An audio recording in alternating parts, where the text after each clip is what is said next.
La question qui se posait, c'est sommes-nous condamnés à l'effacement de la France en Afrique? Gérard Longuet, qu'est-ce que vous répondez à ça?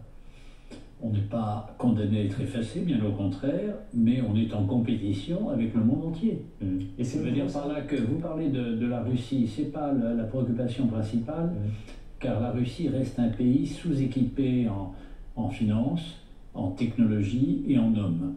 La Chine, en revanche, elle a de l'argent, de la technique et des hommes. Les États-Unis, pour autant qu'ils s'intéressent à l'Afrique, ce qui reste à prouver, sont également des compétiteurs, et nous avons en Europe des pays moins connus, mais qui sont extrêmement présents et utiles d'ailleurs aux Africains. Je pense à l'Italie, je pense à l'Espagne, le Maroc est très présent en Afrique, c'est un pays extrêmement intéressant. Donc la France n'a aucun monopole en Afrique, et ce depuis 40 ans.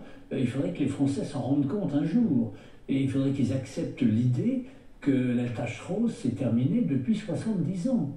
Or, souvent quand les journalistes nous parlent des relations entre la France et l'Afrique, ils ont l'impression que nous sommes toujours présents. C'est faux. Les Libanais sont beaucoup plus présents en Afrique noire que ne le sont les Français. Il y a à Dakar une école catholique privée, elle est portée à bout de bras par les Libanais, pas par les Français.